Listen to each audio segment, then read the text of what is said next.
तो आखिर ये लोग ब्लैक मैजिक में बिलीव कैसे कर पाते हैं? जब किसी का चला चलाए काम रुक जाता है, उनकी डील्स होनी बंद हो जाती हैं, काम डिले होने लगता है, लास्ट मोमेंट पे जाके डील्स कैंसिल हो जाती हैं, हेल्थ प्रॉब्लम्स आने लग जाती हैं, डॉक्टर के पास जाएंगे, रिपोर्ट्स में बिल्कुल सब कुछ ठीक आएगा, दवाई खाएंगे बट बॉडी को दवाई लगती नहीं है, शरीर को दवाई लगेगी नहीं, उनकी प्रॉब्लम ठीक ही नहीं होती। तो कितने लोग हैं दुनिया में जो ब्लैक मैजिक को एक्चुअल मानते हैं? एक सर्वे के अकॉर्डिंग पूरी दुनिया में 40% लोग हैं जो ब्लैक मैजिक और नेगेटिव एनर्जीज में बिलीव करते हैं। वर्ल्ड के 40% लोग ब्लैक मैजिक मानते हैं। अगर आप अमेरिका की बात करते हैं, जहाँ पे नासा है, सिलिकॉन वैली है, वहाँ भी 26% से ज्यादा के लोग आपको नेगेटिव एनर्जीज में, ब्लैक मैजिक में बिलीव करते मिलेंगे। अमेरिका की बात कर रहे हैं आप, वहाँ पे 26% लोग मानते हैं। 26% लोग वहाँ पे ब्लैक मैजिक में बिलीव करते हैं। और अगर हम बात करें इंडिया की, इंडिया में 70% से ज्यादा लोग ब्लैक मैजिक और तंत्रिक विद्या में विश्वास रखते हैं। तो तंत्र कितने तरीके के होते हैं? मेनली तंत्र में स्तंभन, उच्चाटन और मारण क्रिया होती है। मतलब 3 तरीके के मेन तंत्र माने जाते हैं। रियल एस्टेट ब्रोकर्स है, स्पेशली उनके लिए क्वेश्चन कर रहा हूँ आपसे। अगर एक महीने में 20 क्लाइंटों को विजिट करवा रहे हैं, उनको सेटिस्फाई करने की कोशिश कर, लेकिन एंड मोमेंट पे क्या होता है, क्लाइंट उनको हाँ कर जाते हैं प्रॉपर्टी बाय करने के लिए, लेकिन एंड मोमेंट में वो बिल्कुल ही डील खत्म हो जाती है। तो उसमें भी आप तंत्र की इन्वॉल्वमेंट मानते हैं? रवि जी, जो आपने अभी सिनेरियो बताया है, इसमें स्तंभन किया जाता है। स्तंभन किया जाता है। स्तंभन में क्या होता है, व्यक्ति को बांध दिया जाता है, उसके ग्रहों को बांध दिया जाता है, जिससे व्यक्ति अपने जीवन में आगे नहीं बढ़ पाता। तो हमारे ऐसे भाइयों को अगर ऐसी इशू आ रही है तो इसका सोल्यूशन बताओ जल्दी। नमस्कार दोस्तों, आपका एक बार फिर से स्वागत है आपके अपने चैनल पॉडकास्ट विद वशिष्ठ के अंदर। तो आज का हमारा जो पॉडकास्ट है बहुत ही ज़्यादा खास रहने वाला है, क्योंकि आज हम बात करने वाले हैं तंत्र की। जी हाँ, तंत्र क्या है, क्या ये ज्ञान है या विज्ञान है? जी हाँ, ये सबके माइंड में क्वेश्चन होता है कि ज्ञान है या विज्ञान है। क्योंकि जब भी हम तंत्र की बात करते हैं तो जो हमें आज तक फिल्मों में दिखाया गया है, मूवीज़ में दिखाया गया है, वो होता है कि काला जादू है, शमशान का कहीं ना कहीं जिक्र आता है और वही चीज़ें हमारे माइंड में आती हैं। तो आज हम यही तंत्र के ऊपर डिस्कस करेंगे, तंत्र को समझने की कोशिश करेंगे। क्या ज्ञान है इसके अंदर, क्या विज्ञान है, क्या ये कोई अदृश्य एनर्जी है जो जिसको तंत्र बोला जाता है? तो इसके लिए है हमारे पास इसके एक्सपर्ट मिस्टर पीयूष नाकरा जी, जिनकी अगर बात की जाए तो 16 साल प्लस का उनका एक्सपीरियंस है अपना तंत्र विद्या के अंदर प्लस एस्ट्रोलॉजी के अंदर। तो वो हर एक तथ्य को हमारे सामने पेश करने की कोशिश करेंगे। तो आइए अपने क्वेश्चंस के साथ चलते हैं मिस्टर पीयूष नाकरा जी की तरफ। नमस्कार सर। नमस्कार रवि जी। तो सबसे पहला जो क्वेश्चन है मेरे माइंड में या हमारी ऑडियंस के माइंड में जो ये पॉडकास्ट देखना शुरू कर रहे हैं कि तंत्र आखिर है क्या? ये सिर्फ जादू टोना टोटके तक सीमित है या कुछ और है? विज्ञान सिर्फ उसको समझता है जो दिखता है, पर ज्ञान वो है जो अदृश्य को समझता है। अदृश्य को समझता है? जी बिल्कुल, अदृश्य को समझता है। तो ये जो तंत्र है ये नेगेटिव एनर्जी है या पॉजिटिव एनर्जी है? देखिए, हमें सच्चाई से मुंह नहीं मोड़ना चाहिए। बिल्कुल। आज की डेट में तंत्र सिर्फ नेगेटिव एनर्जी ही बनकर रह गया है। जैसे फिल्मों में दिखाया जाता है नेगेटिव एनर्जी बन के रह गया है। आज की डेट में लोग तंत्र का इस्तेमाल, नेगेटिव एनर्जी का इस्तेमाल सिर्फ अपनी जलन, लालच और दुश्मनी निकालने के लिए करते हैं। मैं इसे एक साइकिक टेररिज्म कहता हूँ। जैसे एक आतंकवादी छुप के हमला करता है, वैसे ही आज की डेट में लोग नेगेटिव एनर्जी के द्वारा आपके हंसते खेलते परिवार के ऊपर और आपके चलते हुए बिजनेस के ऊपर हमला कर देते हैं। यानी कि आपके बिजनेस के ऊपर इसका इस्तेमाल करते हैं लोग, आपको रोकने के लिए इसका इस्तेमाल करते हैं, आप ये कह रहे हैं? तंत्र का इस्तेमाल ही इसलिए किया जाता है ताकि आपके बिजनेस को नुकसान किया जा सके, आप जीवन में आगे न बढ़ पाए, आपकी हेल्थ खराब हो जाए, आपका एक्सीडेंट हो जाए। तो इसका कुछ पॉजिटिव बेनिफिट भी लिया जाता है? देखिए, हर चीज के दो पहलू होते हैं, पॉजिटिव और नेगेटिव। तंत्र का इस्तेमाल पुराने जमाने पे पॉजिटिव चीजों के लिए किया जाता था, बट आज की डेट में उन्हीं शक्तियों का इस्तेमाल नेगेटिव वे में किया जाता है। जैसे एक चाकू का इस्तेमाल किसी की जान बचाने के लिए भी किया जाता है, और वैसे ही उसी चाकू का इस्तेमाल किसी की जान लेने के लिए भी किया जाता है।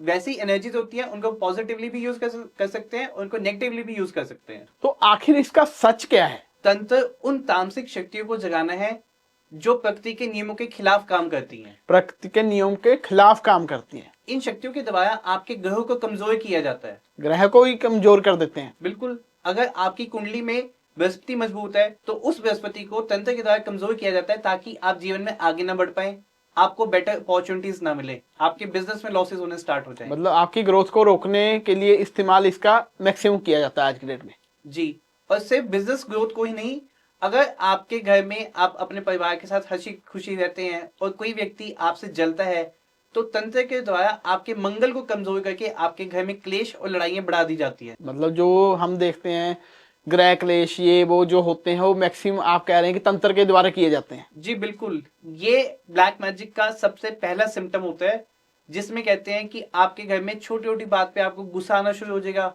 चिड़चिड़ापन रहेगा, बिना बात के लड़ाई झगड़े बढ़ जाते हैं। तो कितने लोग हैं दुनिया में जो ब्लैक मैजिक को एक्चुअल मानते हैं? एक सर्वे के अकॉर्डिंग पूरी दुनिया में 40% लोग हैं जो ब्लैक मैजिक और नेगेटिव एनर्जीज में बिलीव करते हैं। वर्ल्ड के 40% लोग ब्लैक मैजिक मानते हैं। जी, और अगर आप अमेरिका की बात करते हैं जहां पे नासा है, सिलिकॉन वैली है, वहां भी 26% से ज्यादा के लोग आपको नेगेटिव एनर्जीज में, ब्लैक मैजिक में बिलीव करते मिलेंगे। अमेरिका की बात कर रहे हैं आप? जी, अमेरिका की वहां पे 26% लोग मानते हैं। 26% लोग वहां पे ब्लैक मैजिक में बिलीव करते हैं। और अगर हम बात करें इंडिया की, इंडिया में 70% से ज्यादा लोग ब्लैक मैजिक और तंत्रिक विद्या में विश्वास रखते हैं। हाँ, इंडिया में काफी लोकेशंस मैंने सुनी है कि जहाँ पे तंत्र विद्या का काफी इस्तेमाल किया जाता है। अरे आपने म्योंग का नाम तो सुना ही होगा। जी वहां पे 2 म्योंग की घाटियां हैं। जी। एक घाटी में तो आम इंसान जा सकते हैं, जा सकते हैं। पर संभल कर जाना, और दूसरी घाटी में सिर्फ तांत्रिक ही जा सकते हैं। सिर्फ तांत्रिक? जी, अगर आम इंसान वहां चले गया तो वहां कुछ भी उसके साथ हो सकता है। तो मतलब बहुत खतरनाक लोकेशंस आप बता रहे हैं। सर वहां पे ऐसे ऐसे बड़े बड़े तांत्रिक बैठे हैं, ऐसी विद्याएं उनके पास है कि वो चुटकी में ही इंसान को कबूतर बना देती हैं। इंसान को कबूतर बना देंगे? कभी सुना है आपने? नहीं, ये तो हमने मूवीज में देखा है। बट मूवीज में भी तभी होता है जब वो सच्चाई होती है, कहीं से तो वो निकालते हैं तथ्य को। तो जो आपने ये रेशो बताई, इसमें जो अनपढ़ लोग हम कह सकते हैं वो विश्वास करते हैं या एडुकेटेड लोग भी विश्वास करते हैं? बिल्कुल, इसमें पढ़े लिखे लोग भी आते हैं। मेरे क्लाइंट्स में बिजनेसमैन, आईएएस ऑफिसर्स, डॉक्टर्स और इंजीनियर्स भी हैं। जब साइंस किसी चीज को एक्सप्लेन नहीं कर पाती तो लोग अपना रास्ता ढूंढते हुए मेरे पास पहुंच जाते हैं। मतलब ये है कि एजुकेशन में जितने मर्जी एक्सपर्ट हों, जितनी मर्जी एजुकेशन ओन ली हो, लेकिन एक हद पे वो इन चीजों में बिलीव करते हैं। बिलीव उनको करना पड़ता है। जब उनके सभी रास्ते बंद हो जाते हैं, उन्हें किसी तरह से पॉजिटिव रिजल्ट नहीं दिखता, कोई होप नहीं दिखती, तो घूम फिर कर कहीं ना कहीं इन चीजों का सहारा उनको लेना ही पड़ता है, उनको बिलीव करना पड़ता है। और ये है भी सच। तो आखिर ये लोग ब्लैक मैजिक में बिलीव कैसे कर पाते हैं? जब किसी का चला चलाए काम रुक जाता है, उनकी डील्स होनी बंद हो जाती हैं, काम डिले होने लगता है, लास्ट मोमेंट पे जाके डील्स कैंसिल हो जाती हैं, हेल्थ प्रॉब्लम्स आने लग जाती हैं, डॉक्टर के पास जाएंगे, रिपोर्ट्स में बिल्कुल सब कुछ ठीक आएगा, दवाई खाएंगे, बट बॉडी को दवाई लगती नहीं है, शरीर को दवाई लगेगी नहीं, उनकी प्रॉब्लम ठीक ही नहीं होती। मतलब कई बार देखा गया कि डॉक्टर के पास पेशेंट जाता है, उसके रिपोर्ट्स में कोई इशू ही नहीं आता, रिपोर्ट्स बिल्कुल 100% सही है, लेकिन वो अपने हेल्थ इशू को रिजोल्व नहीं कर पा रहा होता। तो क्या इसके पीछे ब्लैक मैजिक होता है? ये ब्लैक मैजिक की वजह से ही होता है। दवाई लेने के बाद बॉडी को, शरीर को दवाई ना लगना, रात की नींद डिस्टर्ब होना, नींद आएगी नहीं, लेट आएगी या बीच में बार बार खुलेगी, किसी को नींद इतनी ज्यादा आएगी सुबह उठा ही नहीं जाएगा, डरावने सपने आते हैं, ऐसे लगता है कि किसी ने आपको पकड़ा हुआ है, आप हिलने की कोशिश करते हैं, हिल नहीं पाते, छुड़ाने की कोशिश करते, छुड़ा नहीं पाते, ऐसा सपना आपको आता है। नदी से, पहाड़ से खाई में गिरने का सपना आएगा, नदी में पानी में डूबने का सपना आएगा। ये ऐसे काफी सारे सिम्टम्स हैं जो लोगों को जनरली आते हैं जब उनके ऊपर किसी ने ब्लैक मैजिक किया होता है। तो तंत्र कितने तरीके के होते हैं? मेनली तंत्र में स्तंभन, उच्चाटन और मारन क्रिया होती है। मतलब 3 तरीके के मेन तंत्र माने जाते हैं। जी, इन तीनों का मकसद सिर्फ और सिर्फ सामने वाले व्यक्ति को परेशान करना, चाहे उसका बिजनेस बंद करने से हो, उनकी हेल्थ खराब करने से हो, उनके एक्सीडेंट से हो, या उनको मारने के लिए यूज किया जाता है। तो हमेशा, जैसे मैं रियल एस्टेट से हूँ, मेरा मेन बिजनेस रियल एस्टेट का है, तो हमारी लाइन में क्या होता है, जो ब्रोकर्स हैं, रियल एस्टेट ब्रोकर्स है, स्पेशली उनके लिए क्वेश्चन कर रहा हूँ आपसे कि वो अगर एक महीने में 20 क्लाइंटों को विजिट करवा रहे हैं, उनको सेटिस्फाई करने की कोशिश कर, लेकिन एंड मोमेंट पे क्या होता है, क्लाइंट उनको हाँ कर जाते हैं प्रॉपर्टी बाय करने के लिए, लेकिन एंड मोमेंट में वो बिल्कुल ही डील खत्म हो जाती है। तो उसमें भी आप तंत्र की इन्वॉल्वमेंट मानते हैं? रवि जी, जो आपने अभी सिनेरियो बताया है, इसमें स्तंभन किया जाता है। स्तंभन किया जाता है? स्तंभन में क्या होता है, व्यक्ति को बांध दिया जाता है, उसके ग्रहों को बांध दिया जाता है, जिससे व्यक्ति अपने जीवन में आगे नहीं बढ़ पाता। तो हमारे ऐसे भाइयों को अगर ऐसी इशू आ रही है तो इसका सोल्यूशन बताओ जल्दी से। रवि जी, इस स्तंभन को सिर्फ महावीर जी ही काट सकते हैं। महावीर जी, बजरंगबली जी। जी, इसको काटने के लिए आपने हर मंगलवार 5 जायफल, 3 लौंग, 1 नारियल और 1 मीठा पान, ये आपने हर मंगलवार हनुमान जी को चढ़ाना है। हनुमान जी को चढ़ाना। जी, और इस उपाय को आपने 3 महीने लगातार करना है। 3 महीने लगातार करने के बाद आपको पॉजिटिव रिजल्ट्स दिखने स्टार्ट हो जाएंगे। आपके डील्स मैच्योर होनी स्टार्ट हो जाएंगी, आपकी हेल्थ इंप्रूव होनी स्टार्ट हो जाएगी, आपके दिमाग में नए आइडियाज आने स्टार्ट हो जाते हैं। मतलब ये है कि अगर किसी को इशू आ रहा है रियल एस्टेट की लाइन में, तो वो अगर वो ये उपाय करते हैं तो उनको रिलीफ मिल जाएगी। डेफिनेटली उनको रिलीफ मिलेगा। आप एक बार ये उपाय किसी को करवा के तो देखिए। मैं ये वीडियो जो भी अभी लाइव देख रहे हैं, अगर आप में से किसी को ऐसी प्रॉब्लम आ रही है तो आप इस उपाय को जरूर कीजिए, फिर देखिए आपके काम कैसे बनते हैं। अगर आपका काम नहीं बनेगा तो आप मुझे बताइए। तो ये आपने बताया कि स्तंभन होता है, तो दूसरा आपने नाम लिया था उच्चाटन। ये उच्चाटन क्या है? सर, उच्चाटन एक बहुत ही खतरनाक क्रिया है। इसमें व्यक्ति की बुद्धि को ही भ्रष्ट कर दिया जाता है। बुद्धि को ही बेकार कर दिया जाता है एक तरीके से। जी, आपने कई बार देखा होगा कि आपके आस पड़ोस में कुछ लोग बिल्कुल सही होते हैं, कोई प्रॉब्लम नहीं होती, हेल्थ वाइज फिजिकली बिल्कुल सही होते हैं, उन्हें किसी प्रकार की कोई प्रॉब्लम नहीं होती, बट अचानक से वो पागलों वाली हरकतें स्टार्ट कर देते हैं। उनकी मेमोरी लॉस हो जाता है। उनको याद ही नहीं रहता कि उन्होंने सुबह क्या खाया था, उन्होंने किससे क्या बात की थी। इसको कहते हैं उच्चाटन।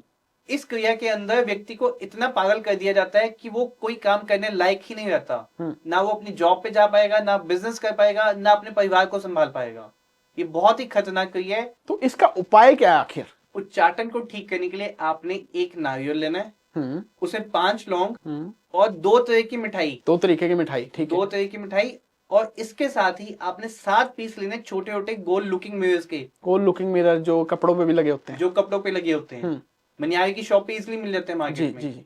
7 शीशे आपने वो लेने हैं। ये सारा सामान आपने कॉटन के लाल रंग के कपड़े में बांधकर बुधवार के दिन दुर्गा माता जी को चढ़ाना है। दुर्गा माता जी के मंदिर में चढ़ाना है। जी, और इस बात का ध्यान रखना है कि ये सामान आपने मंगलवार की रात को सोते समय अपने सर के पास रखना है, और नेक्स्ट डे आपने बुधवार के दिन ये सामान दुर्गा माता जी को चढ़ाना है। तो इसका इफेक्ट कैसे आएगा? जो आपका ग्रह यहाँ पे बांधा गया है, जिससे आपकी बुद्धि भ्रष्ट हो गई है, काम करना बंद कर गई है, तो जब आप ये उपाय करना स्टार्ट करते हैं, इसका इफेक्ट आपको तीसरे हफ्ते से दिखना स्टार्ट हो जाता है जी। और इस उपाय को आपने 11 हफ्ते लगातार करना है, जिससे जो आपकी बुद्धि के ऊपर बंधन किया गया है वो धीरे धीरे खुलना स्टार्ट हो जाता है।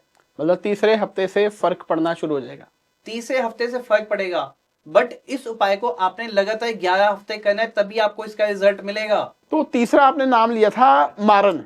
ये मारन क्रिया क्या है? ये तंत्र की सबसे ज्यादा खतरनाक क्रिया है। जैसे इसमें आपने कई बार कहानियां भी सुनी होंगी या रील्स में आपने देखा हो कि हंडियां उड़ती हुई जाती हैं। जी, सुना काफी है।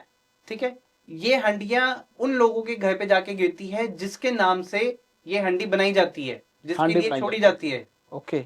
और जिस घर की छत पर ये हंडियां गिरती हैं, उस घर के परिवार के सदस्यों का सर्वनाश हो जाता है। मतलब इसीलिए इसका नाम मारन क्रिया है। इसीलिए इसको मारन क्रिया कहते हैं, क्योंकि वो बनाई इसीलिए जाती हैं किसी व्यक्ति को मारने के लिए। या तो उसको पूर्ण रूप से मार देते हैं, या उसके दिमाग को पूरा खत्म कर दिया जाता है, उसके शरीर को पूरा खत्म कर दिया जाता है, ताकि वो कोई काम करने लायक ही ना रहे। तो नजर दोष भी क्या तंत्र का हिस्सा है? नजर दोष थोड़ा अलग है। अलग है? नजर अनजाने में भी लग जाती है। नजर अनजाने में भी लग जाती है। जी, कोई व्यक्ति आपसे बहुत ज्यादा ईर्ष्या करता है, कोई व्यक्ति आपकी बहुत ज्यादा तारीफ कर रहा है, बट उसके मन में आपके लिए जलन है, तो उसकी नेगेटिव एनर्जी आपके ऊपर आ जाती है। तो नजर को उतारने का कोई इंस्टेंट उपाय बताइए। नजर को उतारने के लिए आपने क्या करना है, नीम का तेल लेना है। नीम का तेल? कॉटन की बत्ती बनानी है जी। उस बत्ती को आपने नीम के तेल में डुबोकर अपने ऊपर से 3 बार वार कर इसको जला देना है। ये एंटी क्लॉकवाइज करना है या क्लॉकवाइज करना है? इसको क्लॉकवाइज करना है। जी। जैसे जैसे वो बत्ती जलेगी, आपका नजर दोष खत्म हो जाएगा। तो ये स्पेसिफिक नीम का तेल ही क्यों? इसके पीछे भी एक लॉजिक है रवि जी। वो क्या लॉजिक है? जैसे लोहे को लोहा काटता है जी, वैसे ही कड़वा तेल नेगेटिव एनर्जी को काटेगा। मतलब जैसे नीम कड़वी होती है, तो आप ये कह रहे हैं कि नजर दोष को भी वो इजीली रिलीफ मिल जाएगी। बिल्कुल, नीम का तेल कड़वा होता है, और ये जो आपके ऊपर नजर लगी हुई है ये भी नेगेटिव एनर्जी है। नेगेटिव एनर्जी है। तो जैसे जैसे ये बत्ती जलेगी, कड़वा तेल जलेगा, ये उस नेगेटिव एनर्जी को भी काटता जाएगा। तो ये तो बताया आपने नजर दोष का, तो काले जादू को कैसे पहचाने? काले जादू को पहचानने के लिए मैं आपको एक सिंपल तरीका बताता हूँ। जी।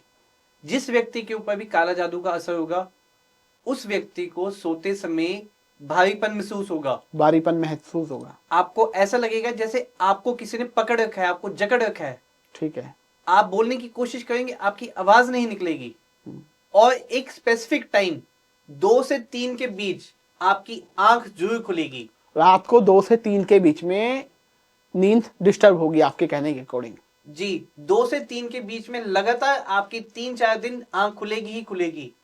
अगर आपके साथ ये सारी चीजें होती हैं तो आप समझ जाइए कि आपके ऊपर काला जादू का असर हो चुका है। तो इसका भी कोई इंस्टेंट उपाय बता सकते हैं आप? रवि जी, आपको मैं इसका इंस्टेंट उपाय तो बता देता हूँ, जी। बट ये तभी काम करता है जब इसकी स्टार्टिंग की स्टेज हो। स्टार्टिंग की स्टेज में काम करेगा? जी, तो ये सभी पे काम नहीं करेगा, सिर्फ 70% लोगों को ही ये काम करता है। अगर ये पुराना हो चुका है, बहुत ज्यादा स्ट्रॉन्ग है, तो आपको किसी एक अच्छे एस्ट्रोलॉजर के पास जाना ही पड़ेगा। इसको ठीक करने के लिए आपने करना क्या है, 5 नींबू लेने हैं। जी। हर नींबू के अंदर एक तांबे की कील आपने गाड़ देनी है। नींबू के अंदर तांबे की कील गाड़नी है, ठीक है। रात को सोते समय ये नींबू आपने अपने सर के पास रखकर सोना है। हम्म। और हर दिन एक नींबू कील समेत आपने इसको बहते पानी में जल प्रवाह करना है। यानी कि 5 दिन का उपाय आप बता रहे हैं। एक नींबू उठाना है कील के साथ और उसको चलते पानी में अर्पित करना है। बिल्कुल सही, 5 दिन लगातार ये उपाय करना है। उसके बाद आपको नींद आनी स्टार्ट हो जाती है। वो भारीपन महसूस जो आपको हो रहा था वो ठीक हो जाता है। लेकिन आपके अकॉर्डिंग ये सिर्फ 70% लोगों में काम करेगा? जिनके ऊपर ये सिर्फ स्टार्टिंग है, अभी आपको ये सिम्टम्स आने स्टार्ट हुए हैं, उन लोगों के लिए तो ये उपाय काम करता है, सबके लिए काम नहीं करेगा। तो बाकी लोगों को क्या करना पड़ेगा? तो बाकी लोगों के लिए हम साधना करते हैं, साधना द्वारा उसको ठीक किया जाता है। मतलब तंत्र की काट आप तंत्र से ही बताने की कोशिश कर रहे हैं मेरे हिसाब से। तंत्र की काट तंत्र से कभी नहीं होती। तंत्र की काट हमेशा सात्विक ऊर्जा से होती है, सात्विक मंत्रों के जाप से होती है। हमारा जो साधना रहती है, इसमें सात्विक मंत्रों का जाप करते हैं, जिससे तंत्र कट जाता है। मतलब ये है कि 70% लोगों को अगर रिलीफ मिल गया तो ठीक है, नहीं तो फिर एक अच्छे एस्ट्रोलॉजर के पास या आपसे कांटेक्ट करना पड़ेगा। जब वो हमसे कांटेक्ट करेंगे तो अब उसको हम पहले एनालाइज करेंगे, उसको चेक करेंगे कि वो किस लेवल का ब्लैक मैजिक उनके ऊपर है, उनको क्या क्या प्रॉब्लम्स आ रही हैं। उसके अकॉर्डिंग ही उसका प्रोसेस स्टार्ट करते हैं, उसकी साधना की जाती है। और जब हम ये साधना करते हैं, आपको जिस व्यक्ति के ऊपर ब्लैक मैजिक हो रखा है, उस व्यक्ति को ऑन द स्पॉट वो चीज फील भी होती है कि उनकी बॉडी से कोई नेगेटिव एनर्जी बाहर निकली है। आपको उस चीज की सेंसेशन भी मिलती है, और ये सबसे बड़ा सबूत होता है आपकी नेगेटिव एनर्जी कटने का। तो एक और धारणा मैंने सुनी है, ये किस हद तक सच है ये आप बता पाएंगे? कि अगर किसी लड़का लड़की की शादी हो रही है, उनमें से किसी के ऊपर ब्लैक मैजिक है, उनको नहीं पता, लेकिन वो शादी होगी, तो उसको खत्म करना नामुमकिन है, मैंने ये सुना है। रवि जी, आपने बिल्कुल सही सुना है जी। शादी के समय अगर लड़का या लड़की दोनों में से किसी के एक के ऊपर भी ब्लैक मैजिक है और उसको बिना ठीक किए उनकी शादी हो जाती है, तो वो नेगेटिव एनर्जीज भी साथ में बिहाई जाती हैं। साथ में शादी हो जाती है उनकी भी? जी, और उनको ठीक करना बहुत ही ज्यादा डिफिकल्ट होता है। इम्पॉसिबल नहीं है, बट ये है कि उन चीजों को ठीक करने में समय ज्यादा लगता है, एनर्जी ज्यादा लगती है। और इसी के साथ बात करते हैं नेक्स्ट स्टेप की। अगर ब्लैक मैजिक है लड़की के ऊपर और वो कंसीव कर लेती है, पहली बार कंसीव होता ही नहीं है। अगर उन्होंने कंसीव कर लिया है तो बच्चे की पैदाइश के समय कोई ना कोई ऐसी लाइलाज बीमारी हो जाती है जिसको ठीक करना इम्पॉसिबल होता है। ऐसा ही केस पिछले हफ्ते भी मेरे पास आया था, जिसमें एक लड़की के ऊपर ब्लैक मैजिक था, उन्होंने कंसीव कर लिया और बर्थ के बाद उनको पता चला कि उनके बेटे की एक आंख में प्रॉब्लम थी, उसकी ऑप्टिक नर्व ही दबी हुई थी, जिससे कि वो एक आंख से उसको दिखाई कम देता था। ऐसी चीजें भी होती हैं। मतलब ये है कि अगर एक शादी के टाइम पे ब्लैक मैजिक है तो काफी मुश्किल है उसको उससे निजात पाना। इसलिए मैं कहता हूँ कि जब भी आपने शादी करनी है, पहले लड़का या लड़की दोनों की फोटो लाके मुझे दिखाइए, ताकि मैं उसको देख के बता सकूं कि इनके ऊपर किसी तरह की नेगेटिव एनर्जी का इम्पैक्ट तो नहीं है। अगर है तो उसको शादी से पहले ही हमने उपाय करके ठीक करना है। तो आपने बात की फोटो की, तो फोटो से आप कैसे पहचान पाते हैं कि कोई ब्लैक मैजिक है या क्या है? सर जैसे कि आपको पता है कि हर बॉडी की एक ऑरा होती है, एक एनर्जी होती है। आम व्यक्ति इस चीज को नहीं देख पाता, इसको नहीं भांप पाता। एक अच्छा एस्ट्रोलॉजर ज्योतिषी ही उस चीज को देख सकता है, समझ सकता है। जिसने साधना की है, जिसके ऊपर माता रानी की कृपा है, उसके गुरु महाराज जी का आशीर्वाद है, वही व्यक्ति उस नेगेटिव ऑरा को एक ही सेकंड में पहचान लेता है। तो अभी आपने बोला गुरुजी का आशीर्वाद है, तो क्या आप अपने गुरुजी के बारे में थोड़ा बता सकते हैं? मैं बात करूं डुगरी वाले गुरु जी की, जी जो पंजाब से रिलेट करते हैं और उनका बड़ा मंदिर दिल्ली में छतरपुर में है। जी। जितने भी क्लाइंट्स मेरे पास आते हैं, मैं उन सभी को यही कहता हूँ कि उपाय के साथ आप बड़े मंदिर जरूर जाइए। कम से कम लाइफ में एक बार वहां जाके माथा टेकिए, जिससे आपको पॉजिटिव रिजल्ट मिलेगा। और वहां का प्रसाद जरूर ग्रहण कीजिए। उनके प्रसाद में ही इतनी शक्ति है कि वो आपके सभी प्रकार के कष्टों को काट देती है। और हर पल शुक्राना कीजिए, शुक्राना गुरुजी, शुक्राना गुरुजी, शुक्राना गुरुजी। तो गुरुजी से आप कैसे जुड़े? ये बात तकरीबन 4 साल पहले की है। जी मेरे ताई जी मुझे बड़े मंदिर लेके गए थे दिल्ली में। मुझे पहले उनके बारे में, गुरुजी के बारे में कुछ खास नहीं पता था। मैं तो यही सोच के गया था कि ताई जी को लेके जाऊंगा मंदिर, मैं पार्किंग में बैठा रहूंगा गाड़ी में और वो माथा टेक के आ जाएंगे। बट जब वहां पे पहुंचा तो वहां से एक मेरे अंदर आवाज आने लगी कि भैया गाड़ी पार्किंग में लगाओ और मंदिर में जाओ। जैसे ही मंदिर में पहुंचा, वहां मुझे एक शक्ति थी जो मुझे वहां पे खींच के लेके गई। वहां जाते ही एक धीमी धीमी सी अच्छी सी महक मुझे आ रही थी। और वहां बैठ के मुझे ऐसी पॉजिटिविटी मिली, ऐसा आशीर्वाद मिला जो कि मुझे आज से पहले कभी फील ही नहीं हुआ था। एक डिवाइन पावर आपने महसूस की? डिवाइन पावर, एक ऐसी एनर्जी जिससे मेरी पूरी बॉडी में वाइब्रेशंस आने लगी, जो कि आज से पहले कभी वैसा मुझे फील ही नहीं हुआ। तो अभी आप रेगुलर जाते हैं? जब भी मुझे मौका मिलता है, गुरुजी मुझे बुलाते हैं, तो मैं उनके दरबार जरूर जाने की कोशिश करता हूँ और वहां जाके माथा टेकता हूँ और उनका आशीर्वाद प्राप्त करता हूँ। तो गुरुजी के दरबार के बिना आप कहीं और भी जाते हैं जहां से आपको पॉजिटिव एनर्जी मिलती है? चंडीगढ़ के पास एक दिव्य मंदिर है माता जयंती देवी जी का, माता जयंती देवी जी का, और एक ऊंची चोटी पर है जी। और वहां की इतनी मान्यता है कि आसपास के 5 गांव में किसी भी घर में आपको दूसरी मंजिल नहीं दिखेगी। जी बिल्कुल सही है। सभी घर सिंगल स्टोरी बने हुए हैं। इतनी मान्यता है वहां के मंदिर की। अगर आप चंडीगढ़ में या चंडीगढ़ के आसपास रहते हैं, तो मैं सभी लोगों को कहता हूं कि एक बार जरूर जयंती देवी जी के मंदिर जाइए, वहां माथा टेकिए। और मंदिर में माथा टेकने के बाद, जैसे वैष्णो देवी माता जी के मंदिर में माथा टेकने के बाद भैरव मंदिर जाना जरूरी होता है, वैसे ही जयंती देवी जी के मंदिर में माथा टेकने के बाद नीचे उतर कर आपने शिवजी जी के मंदिर में माथा टेकना है और अपनी मान्यता मांगनी है। 40 दिन में आपकी मान्यता पूरी हो जाती है जी। और इसके बाद फिर वहां जाइए और अपना शुक्राना कीजिए। जी बिल्कुल, मैं जानता हूँ माता जयंती देवी का मंदिर मेरे गांव के साथ ही है और बहुत ज्यादा मानता है माता की। तो बात कर रहे हैं हम तंत्र की, ब्लैक मैजिक की, तो बहुत सारी एडवर्टाइजमेंट आती है कि भाई फोन के ऊपर उपाय किए जाएंगे, फोन के ऊपर वशीकरण किया जाएगा। इसमें कितनी सच्चाई मानते हैं आप? फोन पर कभी भी उपाय नहीं किए जाते। जब तक आप किसी अच्छे एस्ट्रोलॉजर को मिलोगे नहीं, वो आपको एनालाइज नहीं करेंगे, आपको नहीं पता कि उनके पास कौन सी सिद्धि है, कौन सी शक्तियां हैं, तो उपाय कैसे होगा? तो मतलब ये बिल्कुल झूठ है, फ्रॉड है। आप ये कह रहे हैं कि जो फोन पे कहते हैं फोन पे वशीकरण करा लो, फोन पे आपका काम किया जाएगा, वो टोटली फ्रॉड है। ये सिर्फ आपको ठगने वाला काम है और कुछ नहीं है। जो आपको बोलते हैं कि हमारे अकाउंट में पैसे डाल दो, हम यहाँ से पूजा कर देंगे, वशीकरण कर देंगे, आपको क्या पता कि उन्होंने कोई पूजा की है या नहीं की? तो इसके लिए तो आपको उनसे मिलना ही पड़ेगा। तो जैसे आपने अभी बात की बीच में सिद्धि की, आपके पास कौन सी सिद्धि है? सिद्धियां बहुत होती हैं और ये सिद्धियां कभी किसी को बताई नहीं जाती, दिखाई नहीं जाती। कैसे एनालाइज करें कि सामने वाले के पास सिद्धि है नहीं है? एक जो पीड़ित है वो कैसे समझे? अगर मैंने बोला कि सिद्धियां होती हैं, तो मेरे पास भी सिद्धि है। तो इसको कैसे प्रूफ कर सकते हैं आप? आपको अभी दिखा देते हैं। प्लीज। ये देखिए, ये क्या है? एक रिंग है और एक थ्रेड है। अब आप देखिए, इसको बिना छुए मैं आपको इस रिंग को हिला के दिखाऊंगा।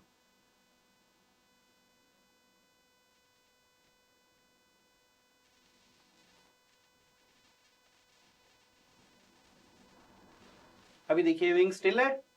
जी।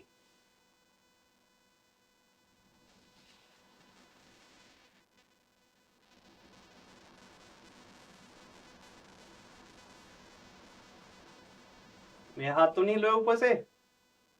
जी हाथ तो नहीं इतना हिल रहा। हाथ स्टिल है। जी। अब रिंग की मूवमेंट देख रहे हैं कैसे घूम रही है। जी।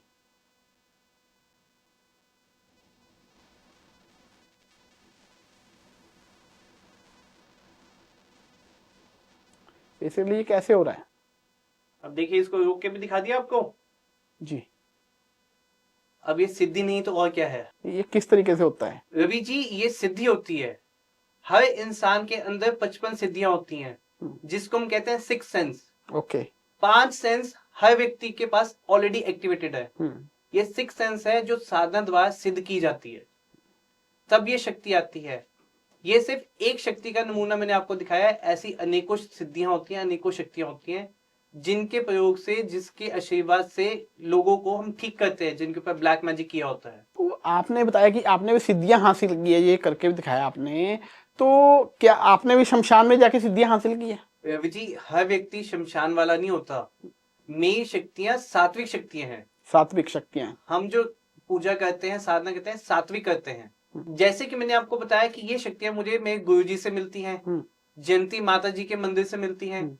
ऐसे ही नीम केवली बाबा जी हैं, उनके मंदिर से भी, उनके आशीर्वाद से ये शक्तियां मिलती हैं। उनकी साधना से ये आशीर्वाद प्राप्त होता है। तो अभी आपने जिक्र किया बाबा नीम करोली जी का, उनके बारे में कुछ बता सकते हैं? बाबा नीम केवली जी कोई साधु नहीं है, संत नहीं है। साधु नहीं है, संत नहीं है, वो खुद ही पूरा ब्रह्मांड है।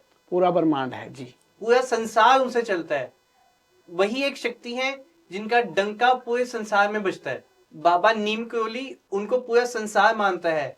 सिर्फ इंडिया ही नहीं, पूरे संसार में उनकी प्रसिद्धि है। फेसबुक के मार्क जुकरबर्ग, एप्पल के Steve Jobs, Indian cricketer Virat Kohli, इन सब ने वहां जाके जो शक्ति महसूस की है, उसको पूरी दुनिया देख रही है जी। मैं भी जब वहां जाता हूँ, वहां से पॉजिटिव एनर्जी लेकर आता हूँ। मैं आपको अपना एक्सपीरियंस बताता हूँ। जब मैं पहली बार वहां गया था, तब मेरे मन में एक सवाल था जिससे मैं कई सालों से परेशान था, और वहां पर माथा टेक के आने के बाद 1 हफ्ते के अंदर मुझे उस सवाल का जवाब मिल गया, और सबूतों के साथ। अब इससे बड़ी चमत्कार, इससे बड़ी शक्ति और क्या होगी, ये बताइए। यही बाबा के लिए लाइनें प्रसिद्ध है कि अगर आपके मन में कोई क्वेश्चन है जिसका आंसर नहीं मिल रहा, आप नीम करोली चले जाइए, आपके सारे सवाल खत्म हो जाएंगे, आपको आंसर खुद ब खुद मिल जाएंगे। सवालों के जवाब तो वहां मिलते ही हैं, और साथ में वहां पे तंत्र बिल्कुल खत्म हो जाता है। तंत्र बिल्कुल खत्म हो जाता है। अगर किसी व्यक्ति ऊपर किसी भी प्रकार का तंत्र किया है, मारन है, उच्चाटन है, स्तंभन है, तो वहां जाकर ये तंत्र बिल्कुल खत्म हो जाता है। बस आपने वहां जाके माथा टेकना है और 5 बार हनुमान चालीसा का पाठ करना है, फिर देखिए आपका तंत्र बिल्कुल ही खत्म हो जाएगा। बिल्कुल। इसी के साथ चंद लाइनें बाबा नीम केवली जी के लिए। नीम केवली बाबा जी का नाम है प्यारा, लेते ही मिट जाए हर दुख सारा। राम राम की जोत जलाओ दिल में, बाबा मिलेंगे हर मुश्किल में। ना दौलत चाहिए ना शान, बस सच्चा रखो अपना ध्यान। जो झुका उनके दर पे एक बार, बदल गया उसका पूरा संसार। बाबा कहते प्रेम ही पहचान, राम भरोसे कटेगा हर तूफान। जय बाबा नीम करोली। जय बाबा नीम करोली। तो पीयूष जी, आज काफ़ी टाइम हमने आपका लिया, तो जाते जाते कोई संदेश हमारी ऑडियंस के लिए? ऑडियंस को सिर्फ यही कहना चाहता हूँ कि अगर आप किसी भी मुश्किल में हैं, तो आप ये मत समझिए आप अकेले हैं। चाहे वो माता जयंती जी हैं, बाबा नीम केवली जी हैं, या डुगरी वाले गुरु जी हैं, उनका आशीर्वाद हमेशा आपके साथ रहेगा। मैं एस्ट्रोलॉजर पीयूष सिर्फ आपके रास्ते के पत्थरों को हटाने का काम कर सकता हूँ, बट मंजिल तक सिर्फ आपको उनका आशीर्वाद ही लेके जाएगा।